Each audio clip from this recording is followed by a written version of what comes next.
Tara mga kaepal, samahan nyo ako mag-deliver. Syempre, pag tumatanggap tayo ng project, ang pinakamasayang parte ng paggawa ay yung pagdi-deliver. Dahil, syempre, pag-deliver, it's payday. Oh, nakabidyo ka, samahan ka.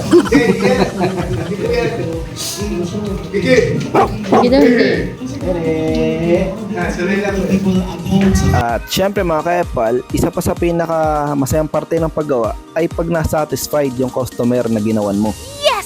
Ang galing. Sakto. Pero hindi naman sa lahat ng pagkakataon, laging tama ang ginagawa mo. Magkakamali ka rin mga kaepal.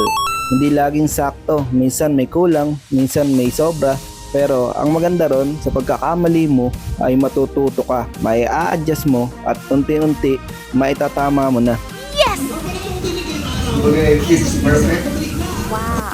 Dahil ang mga tao na maraming alam, sila rin yung pinakamaraming pagkakamaling nagawa sa buhay.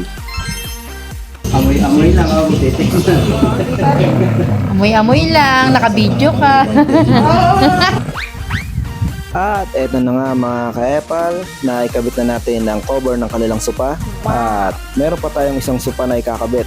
Dahil dalawa ang sopa na pinagawa nila. Let's go! 3, 2, 1. At eto na yung isa nilang sopa mga kaepal. Nasa loob ng kwarto. Ganong kulay din ang pinagawa nila. Tara, ikabit na natin.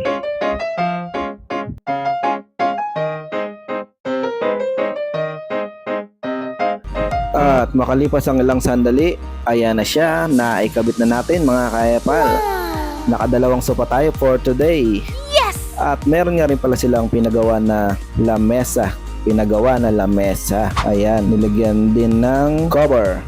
Kulay gold naman, na may design na alon-alon sa ilalim. Ayos, parang sunflower. At lumiwanag nga ang bahay nila mga kaepal dahil sa cover ng mga pinaglalagay natin. At ayan, tinitingnan din ng kanilang aso. Mukhang nagustuhan naman dahil hindi naman ako kinagat.